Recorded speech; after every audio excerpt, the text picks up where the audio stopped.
Hi friends, welcome to red X media. உண்மையிலே சொல்கிறேன், இந்த வீடியோ பார்க்குறவங்க நீங்கள் எல்லாருமே இந்த வீடியோ பார்க்குறீங்க. நான் லிங்க் அனுப்புகிறேன். வாட்ஸ்அப் மூலியமாவோ, இன்ஸ்டாகிராம் மூலியமாவோ, டெலிகிராம் மூலியமாவோ, இல்லை நீங்கள் பேஜில் வரக்கூடிய நோட்டிஃபிகேஷன் வச்சு நீங்கள் உள்ளே வரீங்க. உள்ளே வந்து வீடியோ மட்டும் பார்க்காதீங்க. தயவு செய்து உங்களோட கமெண்ட்டை இதில் போடுங்க. ஏன்னா நீங்கள் போடக்கூடிய கமெண்ட்டு, நீங்கள் போடக்கூடிய அந்த ஆதரவு தான் எனக்கு அடுத்தடுத்த வீடியோவிலையும் நான் பேசணும்னு நான் ஆசைப்படுறேன். என்ன 100 பேர் பார்த்தாலும் சரி, இல்லை ஒரு 200 பேர் பார்த்தாலும் சரி. Hi friends, welcome to red X media. இன்னைக்கு ஏமா கமிஷனை பற்றி பேரை சொன்னாவே அப்படியே சும்மா அதிர்ந்து நம்ம மோகன்லால் அவர்கள், அதான் நம்ம வடிவேல் காமெடி மாதிரி சூனாப்பானா கிளம்பட்டோம் அப்படின்னு சொல்லிட்டு ஆட்டத்தையே கலைச்சு வச்சிருக்கிறாரு.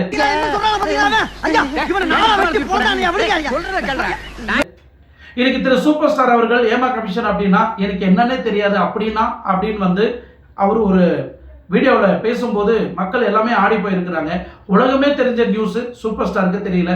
நிறைய கருத்து சுதந்திரம் சொல்லக்கூடிய சூப்பர் ஸ்டார் அவர்கள் பக்கத்து மாநிலத்தில் நடந்த இந்த ஏமா கமிஷனை பற்றி என்னன்னு தெரியல அப்படின்னு சொல்றாரு. தொடர்ந்து தமிழ் திரையுலகுக்கும் ஹேமா கமிட்டி அமைக்க சொல்லி நிறைய பேர் வலியுறுத்துறாங்க. ஹேமா கமிட்டி மலையாளம் எனக்கு தெரியாதுங்க, அதை பற்றி தெரியாது, சாரி. நடிகர் விஷால் அவர்கள் வந்து இந்த பெண்கள் வந்து யாராவது தவறா கூப்பிட்டாங்கன்னா செருப்பை கழட்டின்னு அடின்னு சொன்ன அந்த ஒரு வார்த்தைக்கு உண்மையிலேயே செருப்பை தூக்கின்னு வந்துட்டாங்க நம்ம ஸ்ரீரெட்டி அவர்கள்.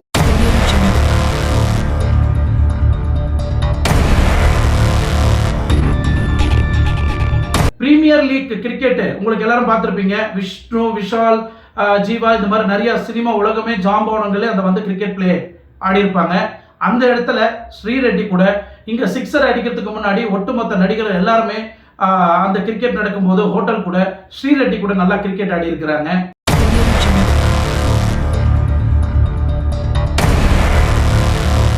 அதுக்கப்புறம் உங்களுக்கு எல்லாருக்குமே தெரியும், ஷக்கீல் அவர்கள் மம்முட்டியோட படத்தையும் மோகன்லால் படத்தையும் மல்லாக்க போட்ட காலங்கள்லாம் இருக்கு. ஷக்கீல் அந்த அளவுக்கு பரபரப்பா ஒரு பேட்டி கொடுத்திருந்தாங்க. நடிகை கேரளா நடிகை ஷர்மிளா, நீங்க நிறைய தமிழ் படத்துல பார்த்திருக்கலாம். இந்த நடிகை ஷர்மிளா வந்து கிட்டத்தட்ட 28 டைரக்டருங்க என்ன பாலியல் வன்கொடுமைக்கு கூப்பிட்டாங்க, என்ன பாலியல் வன்கொடுமைக்கும் ஆளாக்குனாங்க. பட் இதெல்லாம் நான் பயந்து போய் ஓடி வந்தேன். அதுல ஒரு டைரக்டர் அவங்க அசிஸ்டண்ட்டுங்கெல்லாம் வச்சு என்னை கை காலெல்லாம் கட்டி போட்டு என்னை பாலியல் பலாத்காரத்துக்கு ட்ரை பண்ணாங்க. நான் அங்கிருந்து தப்பிச்சு வந்தா போதும் அப்படின்னு சினிமா உலகத்தை விட்டு நான் ஓடி வந்துட்டேன் அப்படின்னு பரபரப்பான ஒரு வீடியோ கொடுத்துருந்தாங்க. எனக்கு நடந்திருக்கு, பட் நிறைய பேருக்கு நடந்தது. அவங்க இப்போ ஹேமா கமிட்டிக்கு வராங்க. எனக்கு நடந்துருச்சு, நான் அதுக்கு ஏற்ற தண்டனை அடுத்த நாள் காலே கொடுத்தாச்சு. அதே மாதிரி திரு ராதிகா அவர்கள், நம்ம சரத்குமார் ராதிகா அவர்கள், நான் நடிக்கும் போதெல்லாம் கேரவனில் வந்து கேமரா வச்சுருந்தாங்க, சிசிடிவி வச்சு ரெக்கார்ட் பண்ணி பெண்கள் ட்ரெஸ் மாற்றுறது, இந்த அவங்க குடிக்கிறதெல்லாம் வந்து வீடியோ எடுத்து ஒரு 4-5 டைரக்டருங்க உட்காந்து ரசிச்சுட்டு இருந்தாங்க. அது என் கண்ணால் நான் பார்த்த பிறகு இது என்ன அப்படின்னு கேட்டப்போ இதை பற்றி நாங்கள் விசாரிக்கிறோம் அப்படின்லாம் ஒரு வீடியோ ரூமரை பார்த்துருப்பீங்க. இதை சார்ந்து நிறைய விஷயங்களை வந்து இன்னைக்கு நம்ம வீடியோவில் நம்ம பார்க்கலாம். வாங்க வீடியோக்குள்ள போகலாம். இன்னைக்கு நம்ம பார்க்க போகிறது தலைவர் சூப்பர் ஸ்டார் அவர்களை பற்றி நிறைய பேர் வந்து இன்னைக்கு கேள்வி எழுப்புறாங்க சோசியல் மீடியாவில். அதே மாதிரி மூத்த பத்திரிகையாளர் மிஸ்டர் பரமேஸ்வரன் அவர்கள் இன்னைக்கு அவர் பேசியிருந்த அந்த குறிப்பில் முக்கியமான நபர்களை பற்றிலாம் பேசியிருந்தாரு. இன்னைக்கு தமிழ் சினிமா உலகத்தை வந்து புரட்டி போடக்கூடிய வகையில் இன்னைக்கு அந்த கருத்து இருந்தது. தலைவர் சூப்பர் ஸ்டார் கிட்ட போயிட்டு இந்த ஏமா கமிஷனை பற்றி கேட்டாங்க. அதை பற்றி என்கிட்ட எதுவும் கேட்காதீங்க, எனக்கு எதுவும் தெரியாது அப்படின்னு கை விரிச்சுட்டாராம். பக்கத்து மாநிலத்தில் நடந்த இந்த சம்பவத்தை பற்றி அவர் பேசுகிறேன்னா ஒரு சூப்பர் ஸ்டாரு மற்ற நடிகரெல்லாம் எப்படி பேச முன்ன வருவாங்க அப்படின்றது வந்து ஒரு கொஸ்டின் மார்க்கு. அது இன்னொரு கருத்து என்னன்னா, தலைவர் சூப்பர் ஸ்டார் இதை பற்றி எதனா ஒரு கருத்து சொன்னார்னா, நான் 40 வருஷத்துக்கு முன்னாடி செய்த அந்த லீலைகள் எல்லாம் ஏதாவது ஒரு ரூபத்தில் வெளியே வந்துருமோ அப்படின்னு ஒரு பயம் இருக்கலாம். இந்த பிரீமியர் கிரிக்கெட், இந்த சினிமா உலகெல்லாம் சேர்ந்து ஒரு கிரிக்கெட் ஆடுவாங்க இல்லைங்களா, அதில் நடிகர் ஸ்ரீகாந்த், விஷ்ணு, விஷால், அப்புறமா கோ ஆர்டிஸ்ட் எல்லாருமே சேர்ந்து அங்கே கிரிக்கெட் ஆடுறதுக்கு முன்னாடி அந்த ஹோட்டல்ல ஸ்ரீரெட்டி கூட, தெலுங்கு ஆக்டர் ஸ்ரீரெட்டி கூட இன்னைக்கு பரபரப்பா பேசிட்டு இருக்கிறாங்க இல்லைங்களா, அந்த ஸ்ரீரெட்டி கூட நல்லா உல்லாசமா என்ஜாய் பண்ண காலம் அந்த நாள் பத்திரிகைலாம் பரபரப்பா பேசப்பட்டது. இதை சார்ந்துதான் நிறைய நடிகர்கள் வந்து இன்னைக்கு ஜீவா கூட திருநெல்வேலியில வந்து ஒரு ஷாப் இனாகிரேஷனுக்கு வந்திருக்கிறாரு. அங்க பத்திரிகையாளர் கேட்ட கேள்விக்கு இதெல்லாம் ஒரு கேள்வியா, என் சினிமாவை பத்தி கேள்வி கேளுன்னு ஒரு பரபரப்பாகி அவங்க கூட வாக்குவாதமே நடந்தது. இந்த மாதிரி ஒவ்வொரு நடிகரும் தன்னோட இந்த ஏமா கமிஷனை பத்தி ஒரு கருத்து தெரிவிங்க அப்படின்னா அவங்க எல்லாருமே பயந்து ஒதுங்கிறதுக்கு காரணம் அவங்க செய்த தவறுகள் மீண்டும் வெளியே வருமா அப்படின்றது எல்லாருமே பயப்படுறாங்க. ஒரு பாயிண்ட். இன்னொரு பாயிண்ட், விஷால் வந்து சொல்றாரு, இந்த மாதிரி ஆல்ரெடி நான் சொல்லியிருந்த முன்ன பேசியிருந்த வீடியோவில் விஷால் வந்து சொல்லக்கூடிய விஷயம் என்னன்னா, பெண்களை யார் எந்த டைரக்டர் என்ன மாதிரி உப்மா கம்பெனியா இருந்தாலும் தவறா கூப்பிட்டா செருப்பை கட்டின்னு அடிக்கணும் அப்படின்னு வந்து இவர் சொல்றாரு. இவர் நடிகர் சங்கத்து தலைவர், இவர் தான் ஜெனரல் செக்ரட்டரின்னு சொல்லலாம். ஜெனரல் செக்ரட்டரி, ஒரு ஜெனரல் செக்ரட்டரியாக இருக்கக்கூடிய நபர் நம்ம தமிழ்நாட்டில் பெண்களுக்கு ஒரு அநியாயம் நடந்தா இவர் போய் செருப்பை கட்டின்னு மட்டும் இல்லை, இவர் கையில் என்ன கிடைக்கிறத எடுத்துன்னு போய் அடிக்கலாம், அவங்கள அசிங்கப்படுத்தலாம், அவன் ஷர்ட்டை பிடிச்சி எடுத்து வெளியே போட்டு ஏன்டா இந்த பெண்ணுக்கு அநியாயம் நடந்துச்சு அப்படின்னு கேட்கலாம். ஆனால் கேட்க மாட்டார். காரணம் என்னன்னா, இவரும் அந்த இடத்துல இருக்கிறதுனால இவருக்கு கேட்கறதுக்கு வாய்ப்பு இல்லை. இவர் மட்டும் இல்லை, நிறைய பேர் சினிமா நடிக்கிற சங்கத்தில் இருக்கக்கூடிய பெரிய பெரிய ஜாம்பவானுங்க எல்லாருமே அவங்க நடிச்ச அந்த காலத்துல நிறைய பெண்கள் கூட தவறான விஷயங்கள் செஞ்சிருக்கிறதுக்கு வாய்ப்பு இருக்கு. அதனால தான் இங்க இருக்கிறவங்க இவங்க யாருமே அவங்க காலத்துல எந்த பொண்ணையும் தொடல, எந்த பொண்ணையும் பார்க்கல, எந்த பொண்ணு கூடயும் ரூம் போட்டு தங்கல அப்படின்னா ஏன் இந்த ஏமா கமிஷனை பத்தி எதிர்ப்பு தெரிவிக்க மாட்டேன்றாங்க? தாராளமா தெரிவிக்கலாம் இல்லையா? அப்புறம் ஏன் பயப்படுறீங்க? என்ன காரணம்? ஒன்று அப்படி சந்தில் சிந்து பாடுறீங்க, ஏமா கமிஷன் கோர்ட்டுக்கு போயிடுச்சு, போலீஸ் கையில் இருக்குது, அவங்க தான் அதை பார்க்கணும், இதில் நாங்கள் என்ன பேச முடியும் அப்படின்னு நிறைய பேர் பேசுகிறாங்க. இந்த கட்டத்தில் கேரளாவில் நடந்துக்கிற சம்பவம் தமிழ்நாட்டில் வரதுக்கு 2 நிமிஷம் ஆகாது. எனி டைம் வந்து கேரளாவிலேருந்து தமிழ்நாட்டுக்கு வரதுக்கு வாய்ப்பு இருக்குது. இன்றைக்கி தமிழ்நாட்டிலேருந்து நிறைய பேர் மாற்றத்துக்கும் வாய்ப்பு இருக்குது. பட் ஏன் நிறையா நடிகர்கள் வந்து இந்த மாதிரி வாய்ப்பேச்சிலே ஓட்டிகிட்டு இருக்கிறீங்க? உங்களோட கருத்தை ஏன் வெளியிட மாட்டேன்றீங்க? திரு ராதிகா அவர்கள் இத்தனை வருஷமா, இத்தனை ஆண்டு காலமா சினிமா தமிழ் மலையாள உலகத்தில் இருக்கக்கூடிய நடிகர்கள் பற்றி தப்பாக பேசாதவங்க இன்னைக்கு WCC சாதனை செய்த இந்த ஒரு முயற்சி, ஏமா கமிஷன் செய்த இந்த முயற்சி, கேரளா அரசாங்கம் செய்த இந்த முயற்சி இன்னைக்கு ஒட்டுமொத்த உலகத்துக்கே தெரியப்படுத்தியிருக்கிறாங்க எத்தனை பொம்பளை பொறுக்கீங்க கேரளா உலகத்தில் இருக்கிறாங்க அப்படின்னு. இவங்க நடித்த காலகட்டத்தில் கேரவனுக்குள்ள CCTV கேமரா வச்சுருந்தாங்க. ஹிடன் கேமரா வச்சு எங்களெல்லாம் நாங்கள் ட்ரெஸ் மாற்றுறதெல்லாம் பார்த்துருக்குறாங்க. நான் கீழே வந்து பார்க்கும்போது ரவுண்டு கட்டி டைரக்டருங்களாம் உட்காந்து இந்த வீடியோவை பார்த்து சிரிச்சிட்டு இருந்தாங்க. நான் ஒருத்தரை கூப்பிட்டு கேட்டேன், ஏன் இப்படி சிரிச்சுருக்கிறாங்கன்னு. இல்லை மேடம், அந்த கேரவனுக்குள்ள துணி மாற்றுறது எல்லாமே நிறைய ஹீரோயினுங்களோட வீடியோஸ்லாம் இவங்க கையில் வச்சு பார்த்துட்டு இருக்கிறாங்க அப்படின்னு. இது என்னன்னு கேட்டு போய் அந்த அந்த ஷூட்டிங் பார்ட்டில் இருக்கக்கூடிய ஹீரோ டைரக்டருங்கிட்ட போய் இதை பற்றி கேட்கும்போது இதை நாங்கள் முறையாக நாங்கள் கண்டிக்கிறோம், இது என்ன நாங்கள் விசாரிக்கிறோம் அப்படின்னு சொல்லிட்டாங்க அப்படின்னு. அன்னைக்கு ஏன் இவங்க வெளிப்படுத்தலை? அன்னைக்கு ஏன் இவங்க வெளியே சொல்லலை? காரணம் என்னன்னா, அன்னைக்கு உங்களுக்கு பணம் தேவை, அன்னைக்கு உங்களுக்கு ப்ராப்ளம் தேவை. இதில் நான் இன்வால்மெண்ட் ஆகலை, என்னோட வீடியோ எதுவும் வரல, மற்ற பெண்கள் வீடியோ தான் வந்திருக்கு, அதை பற்றி நான் கவலைப்படக்கூடாது அப்படின்னு புறப்பட்டு பேக் பண்ணிட்டு கிளம்பி வந்த பிறகு இன்னைக்கு எதுக்கு இதை பற்றி பேசணும்? ஏன் மற்ற பெண்கள் பேச ஆரம்பிச்சிட்டாங்கன்னு நீங்கள் பேச ஆரம்பிக்கிறீங்க? அப்படி தானே ராதிகா அவர்களே? இது உங்களுக்கு நடந்திருந்தா அன்னைக்கு நீங்கள் பேசியிருப்பீங்க. உங்களுக்கு நடக்கல, ஆனால் இன்னைக்கு இந்த சோசியல் மீடியால எல்லாம் பரபரப்பாக பேசுறாங்க, நாமளும் ஒரு கான்ட்ரவர்சியில் பேசலாம் அப்படின்னு தானே நீங்கள் பேச வரீங்க. இன்னைக்கு கேரளாவில் இருக்கக்கூடிய திரு மோகன்லால் அவர்கள் இன்னைக்கு வாய் திறந்திருக்கிறார். ரொம்ப நாளைக்கு அப்புறம் வாய் திறந்திருக்கிறாரு. இப்போ வந்து இந்த ஏமா கமிஷன் வந்து கோர்ட்டில் இருக்கு. இந்த ஏமா கமிஷனால அம்மாவோட அமைப்பு வந்து என்னைக்கும் எந்த இடத்துலையும் குறை சொல்லக்கூடாது. அம்மாவோட அமைப்பு நாங்கள் எல்லாரும் சேர்ந்து ரிசைன் பண்ணா கூட அம்மாவோட அமைப்பு இன்னும் எங்ககிட்ட தான் இருக்கு, இன்னும் நாங்கள் எங்களோட சேவையை தொடர்ந்து நாங்கள் செய்துட்டு தான் இருக்கிறோம் அப்படின்னு சொல்ல வர்றாரு. ஏன் இந்த ஏமா கமிஷன் வெளியே விடும்போது அன்னைக்கு உங்களோட கருத்துக்களை அந்த சினிமா வட்டாரத்தில் இருக்கக்கூடிய அந்த அம்மா அமைப்பில் இருக்கக்கூடிய அனைத்து லீடர்களும் ஏன் போராட்டத்தில் ஈடுபடலை? ஏன் உங்களோட கருத்தை அன்னைக்கு நீங்கள் முன்ன வைக்கல? இது வந்து அபாண்டமான குற்றச்சாட்டு, இதை நாங்கள் வன்மையாக கண்டிக்கிறோம். இதில் உண்மையிலே ஆதாரம் இருந்தால் கோர்ட்டில் ப்ரொடியூஸ் பண்ண சொல்லுங்க. அவன் என்ன மாதிரி நடிகர் சங்கத்தில் தலைவராக இருந்தாலும் நான் அவங்கள இந்த நடிகர் சங்கத்திலேருந்து வெளியே எடுத்து போடுறேன் அப்படின்னு நீங்கள் ஏன் பேசலை? கோர்ட்ல இருந்து வெளியே வர்றதுக்கு முன்னாடியே ஒட்டுமொத்த அந்த அம்மா அமைப்பில் இருக்கக்கூடிய மோகன்லால் உட்பட, சித்திக் உட்பட, ரஞ்சித் உட்பட எல்லாருமே ரிசைன் பண்ணி வெளியே வந்தீங்க. காரணம் என்ன? நீங்க ருஸ்தமான ஆம்பளையா இருந்தா, நேர்மையான ஆம்பளையா இருந்தா, சினிமா உலகத்துல நீங்க தான் எங்களை தவிர கண்ணியமான ஆண்கள் யாருமே இல்லை அப்படின்னா நீங்க ஏன் வாய் விடல? ஏன் பேசல? உங்களோட கருத்துக்களை ஏன் முன்ன வைக்கல? ஏன் இந்த அம்மா அமைப்பை பற்றியும் இல்லை இந்த ஏமா கமிட்டியை பற்றியும் இந்த WCC பற்றியும் ஏன் நீங்கள் யாருமே பேச மாட்டேன்றீங்க? ஏன் இப்போ இருக்கக்கூடிய ஹீரோயின்களே இப்போ அந்த அந்த WCCயில் இருக்கக்கூடிய பெண்களை பார்த்தாலோ இல்லை ஏமா கமிட்டி மெம்பரை பார்த்தாலோ ஏன் நீங்கள் வந்து பயந்து போகிறீங்க? ஏன் ஓப்பனாக பேச மாட்டேன்றீங்க? அவங்கன்னா கோர்ட்டில் பார்த்துக்கிறேன்றீங்க. கோர்ட்டில் என்ன பார்த்துக்க போகிறீங்க? உங்களோட ஆதாரத்தை அங்கே ப்ரொடியூஸ் பண்ணாக்கா தலை குடிஞ்சு நிற்க போகிறீங்க, தூக்கி உள்ளே போட போகிறாங்க. இதுதான் நடக்க போகுது. இத்தனை நாளாக பேசாத நீங்கள் தமிழில் சங்கத்திலேருந்து தமிழ்நாட்டிலேருந்து மக்கள் பேசும்போது கேரளாவில் இருக்கிறவங்க எல்லாருமே ஒரு எதிர்ப்பு தெரிவிக்கிறீங்க. அன்னைக்கு பேசாதவங்க இன்னைக்கு ஏன் பேசுகிறீங்க அப்படின்னு. ராதிகா பேசுனோடனே ஒரு சீனியர் நடிகை அவங்க வந்து கேரளாவில் வந்து அன்னைக்கு பேசாதவங்க இன்னைக்கு ஏன் பேசுறீங்க? இவங்களாம் பொம்பளையா? நீ பொம்பளையா ஃபர்ஸ்ட்? ஏன் உனக்கு அறிவு இல்லையா? ஏன் நீ பேசல கேரளாவில்? இத்தனை நாளாக ஏன் பேசாம சைலண்டாக்குற? மலையாள ஆக்டர் ஷர்மிலி நீங்க பார்த்துருக்கலாம். தமிழில் ஒரு ஷர்மிலி இருக்கிறாங்க, அவங்க இல்லை, இவங்க மலையாள நடிகை ஷர்மிலி. இவங்க வந்து கிட்டத்தட்ட 28 பேர் டைரக்டருங்க ப்ரொடியூசருங்கெல்லாம் சேர்ந்து, ப்ரொடியூசர் இல்லைன்னு நினைக்கிறேன், வெறும் டைரக்டருங்க மட்டும்தான், 28 டைரக்டரும் செக்ஷுவல் ஹராஸ்மெண்ட் இந்த ஷர்மிலிக்கு கொடுத்துருக்காங்க. இவங்க ஒரிஜினல் பேர் மீனாட்சி, பட் சினிமாவில் அழைக்கக்கூடிய பேர் வந்து ஷர்மிலி. இவங்கள வந்து கிட்டத்தட்ட 28 பேர் பாலியல் பலாத்காரம் பண்ணியிருக்கிறாங்க. அது மட்டும் இல்லை, ஒரு முக்கியமான டைரக்டர், அந்த டைரக்டரும் ஒரு 2-3 பேர் கூட சேர்ந்து இவங்களை கை காலை கட்டி போட்டு இவங்களை ரேப் பண்ணுறதுக்கு அட்டெம்ப்ட் பண்ணியிருக்கிறாப்புல.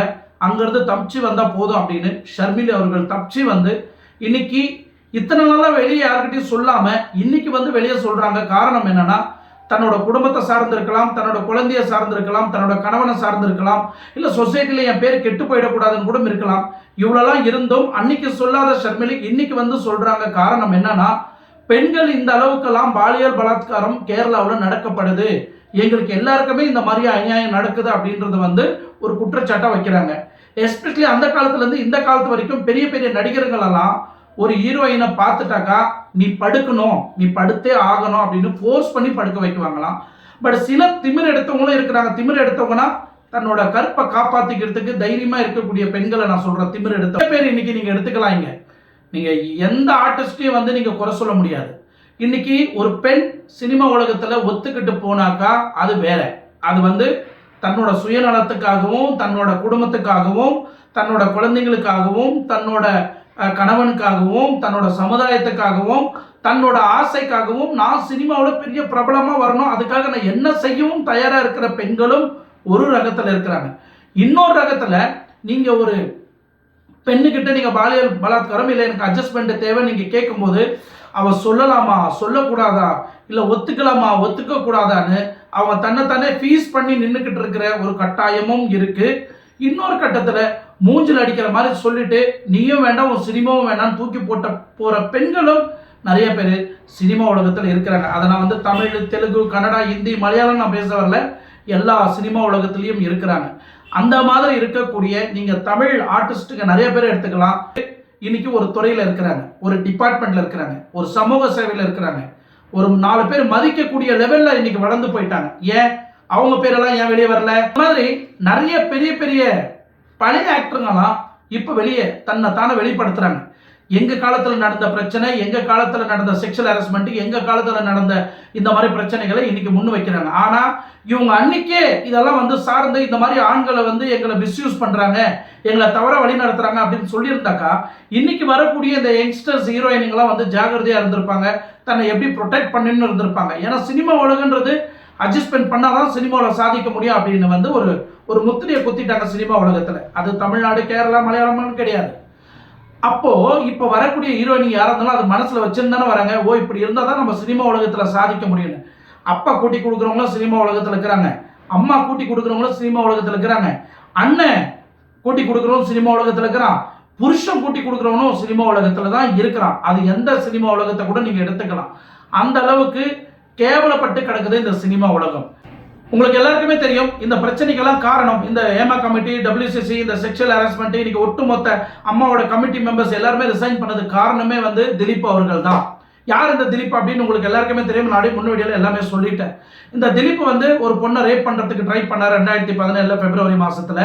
ஸோ அப்போ போலீஸால் இவர் அரெஸ்ட் பண்ணி இவரை வந்து ஜெயிலுக்கெல்லாம் போட்டு ரொம்ப கான்ட்ரவர்சியாக போயிட்டு இருந்தது. அந்த டைமில் அதுக்கு முன்னாடியே திலீப்போட முன்னாள் ஒய்ஃப் மஞ்சு வாரிஸ் அவர்களை திரு மம்முட்டி அவர்கள் அவரோட பெட்ரூமுக்கு வந்து அவரோட அசிஸ்டண்ட்டை விட்டு இந்த மஞ்சு வாரிசை கொஞ்சம் என்னோட ரூமுக்கு வர சொல்லு, கொஞ்சம் நான் சந்தோஷமாக இருக்கணும் அப்படின்னு நம்ம தலைவர் மம்முட்டி சார் சொல்லியிருக்கிறாரு. அவரை பற்றி நான் ரொம்ப பெருமையாக பேசியிருந்தேன். ஏன்னா நான் நேர் பார்த்த வரைக்கும் அப்படி இருந்தார். ஆனால் அந்த காலத்தில் இப்படி இருந்திருக்காரு நம்மளுக்கு தெரியல. திரு மஞ்சு வாரிசு அவர்களை கூப்பிட்டுருக்கிறாங்க. அந்த அசிஸ்டன்ட் கிட்ட மஞ்சு வாரிசு என்ன சொல்லியிருக்கிறாங்கன்னா, கிழவங்க கூடலாம் என்னால் படுக்க முடியாது, மூடிக்கு நம்மளை வேலையை பார்க்க சொல்ல அப்படின்னு சொல்லிட்டு இவங்க போயிட்டாங்களாம். அன்னைக்கு இந்த மாதிரி ஒரு நியூஸ் எல்லாம் சோஷியல் மீடியாவோ யூடியூபர் இருந்தால் வேற லெவலில் பரவி இருக்கும். ஆனால் அன்னைக்கு இருந்தது 1-2 பத்திரிக்கை தான், அந்த பத்திரிக்கையில் தான் வந்திருக்கும், அதை பார்த்து கிழிச்சு போட்டிருப்பாங்க. இந்த அளவுக்கு சம்பவம்லாம் கேரளாவில் நடந்திருக்கு. கேரளா சம்மந்தப்படுத்தி நான் பேசுகிறேன். கேரளாவில் இந்த அளவுக்கு காம கொடூரனுங்க அரக்கனுங்கள் இருக்கிறானுங்களா அப்படின்றது வந்து நான் எதிர்பார்க்காத ஒன்று. எவனுமே யோக்கியம் இல்லை. பழைய நடிகர்லேருந்து புது நடிகர் வரைக்கும், வரக்கூடிய அப்கமிங் நடிகர் வரைக்கும் எவனுமே யோக்கியம் கிடையாது. அந்த அளவுக்கு கேடு கெட்டு போய் கிடக்குறானுங்க சினிமா உலகத்தில். இப்போ நம்ம தமிழ் ஆர்டிஸ்ட்டுங்க எத்தனை ஹீரோயின்களை யாரை வாய் திறந்து கேட்டாலும் நாங்கள் ஷூட்டிங் போயிட்டு அங்கே ஹோட்டல் ரூம் போட்டு தங்கினாக்கா நைட் 2 மணி 3 மணிக்கு வந்து கதவை தட்டுறானுங்க, எல்லாரும் தண்ணி அடிச்சுட்டு. அந்த கேட்டகரியில் இருக்கிறாங்க. அப்போது அங்கே போய் நடிக்கக்கூடிய எல்லா ஹீரோயின்களும் பணத்துக்காகவும் தன்னோட பேருக்காகவும் இந்த படத்தில் பிரபலமாகணுன்ற ஒரே ஒரு ஆசைக்காக இது எல்லாத்தையும் பொருள்படுத்தாமல் கண்ட்ரோல் பண்ணிக்கிட்டு அந்த டோரை லாக் பண்ணிட்டாங்கன்னா விடிய காத்தால வர வரைக்கும் அந்த டோரை திறக்க மாட்டாங்க. அந்த அளவுக்கு சேஃபாக போய் டோரை லாக் பண்ணிக்கிட்டு உள்ள பத்திரமா படுத்து தூக்கிடுவாங்களாம். அந்த அளவுக்கு இருக்கக்கூடிய ஹீரோயின்களும் இருக்கிறாங்க. அவனுங்க கூப்பிட்ற டைமுக்கு போய் அவங்க கூட உல்லாசமாக இருந்து தண்ணி அடித்து ஜல்சா பண்ணி தன்னோட என்ஜாய்மெண்ட் எல்லாம் பண்ணிக்கிட்டும் அவங்க படத்தில் நடிக்கிற சில நடிகர்களும் இருக்கிறாங்க. இது எதுவுமே வேண்டாம், சினிமா உலகமே வேண்டாம் அப்படின்னு விட்டு விலகி போன சில நடிகர்களும் இருக்கிறாங்க. இதுதான் உண்மை சம்பவம் கேரளாவில் நடக்கிறது. கேரளாவோட தலையெழுத்து அழிஞ்சு போச்சுன்னு நினைக்கிறேன். இன்னைக்கு மோகன்லால் ஆகட்டும், மம்முட்டி ஆகட்டும், சித்திக் ஆகட்டும், ரஞ்சித் ஆகட்டும், இந்த மாதிரி யார் அந்த கட்சியில் இருக்கக்கூடிய முகேஷ் ஆகட்டும், யார் வந்து இன்னைக்கு சினிமா வந்து மறுபடியும் தூக்கி நிறுத்துறோம், நாங்கள் காப்பாற்றுறோம், நடந்தது எல்லாம் மன்னிச்சிடுங்க, நடந்தது எல்லாம் மறந்துடுங்கன்னா கண்டிப்பாக யாரும் மறக்க போகிறது கிடையாது. அந்த அளவுக்கு பெண்கள் சாபம் இன்னைக்கு அந்த அம்மாவோட அமைப்பு மேலே அந்த அளவுக்கு தீட்டுப்பட்டு போச்சு. இன்னைக்கு கண்டிப்பாக மறுபடியும் சினிமா உலகம் மேலே எழுந்துறது ரொம்ப கஷ்டம். பட் என்னோட கேள்வி, நம்ம தமிழ்நாட்டில் இருக்கக்கூடிய நடிகர்கள் ஆகட்டும், ஹீரோயின் ஆகட்டும், இல்லை டைரக்டர்கள் ஆகட்டும், இல்லை ப்ரொடியூசர்கள் ஆகட்டும், இல்லை அசிஸ்டன்ட் டைரக்டர்கள் ஆகட்டும், இல்லை பெரிய பெரிய கம்பெனி வச்சு நடத்தக்கூடிய கம்பெனி ஓனர்ஸ் ஆகட்டும், யாருமே இந்த அம்மா அமைப்புக்கு வந்து ஆதரவு தெரிவிக்கிறோம், இவங்க செய்தது நியாயம், தர்மம், பெண்கள் எல்லாரையும் காப்பாற்றப்பட வேண்டும், பெண்களுக்கு நம்ம பாதுகாப்பாக இருக்க வேண்டும், பெண்கள் நம்ம 2 கண்கள் அப்படின்னு யாருமே வந்து முன்னணிக்கல, யாருமே வந்து ஆதரவு தெரிவிக்க மாட்டேன்றாங்க. ஆனால் 1-2 பேர் வராங்க. அதுவும் இந்த சினிமா உலகத்தை விட்டு போர்ட் அவுட் ஆனவங்க, இந்த சினிமா உலகத்துல இருந்து வெளியே போனவங்க, அவங்க சொந்தமாக பிஸ்னஸ் பண்ணிட்டு இருக்கிறாங்க. ஆனால் இன்னைக்கு ஒரு பிரச்சனைன்னு வரும்போது இந்த சினிமா உலகத்தை பற்றி பேசி இந்த இடத்துல பிரபலமாக ஆகிறதுக்கு வராங்களே தவிர தன்னோட ஆதங்கத்தை வெளிப்படுத்த வரமாட்டேன்றாங்க, தன்னோட குறைய வந்து வெளிப்படுத்த வரமாட்டேன்றாங்க, தன்னோட வேதனையை வந்து வெளிப்படுத்த வரமாட்டேன்றாங்க. அவங்க வெறும் செலிபிரிட்டியாக வந்து இந்த மீடியாவில் நான் பிரபலமாக ஆகணும், இன்னைக்கு இதை சார்ந்து இன்னைக்கு ஒரு வாரம் ஃபுல்லாக என்னோட டாபிக் ஓடணும் அப்படின்ற அந்த எண்ணத்தில் தான் வராங்களே தவிர அவங்களோட நோக்கமே வேறையா இருக்கு. என்னாலேயே புரிஞ்சிக்க முடியல. ஏன்னா தமிழ் சினிமா உலகத்திலையும் எவனும் நேர்மையானவன் எவனுமே கிடையாது, சரியா? அதே மாதிரி எந்த பெண்களும் கிடையாது. சில பெண்களை தவிர வேற யாருமே கிடையாது. எல்லாருமே தன்னோட மான மரியாதையை காப்பாற்றிக்கலாம், இவ்வளோ நாள் நம்ம பொழைச்சிட்டு நல்ல பேரோட வெளியே வந்துட்டோம், இதுக்கு மேலே இந்த ஏமா கமிட்டி போய் பேசினாக்கா அந்த காலத்தில் நம்ம யாரு கூடலாம் உல்லாசமாக இருந்தோம், அவளுங்க வந்து எதனா பேசிட்டு வாழுங்களா அப்படின்னு ஒரு பயத்தில் யாருமே வாயை துறக்க மாட்டேன்றாங்க, வாயை மூடிக்கிறாங்க. ஏமா கமிட்டின்னா ஏமா கமிட்டின்னு பேரை சொன்னாவே சும்மா அதிர்து இல்லை அப்படின்னு சொல்லிட்டு எல்லாருமே ஆடி போகிறாங்க. எனிவே அடுத்த வீடியோவில் உங்களை நான் சந்திக்கும் வரை உங்களிலிருந்து விடை பெறுவது உங்கள் ஆர்கே. நன்றி, வணக்கம்.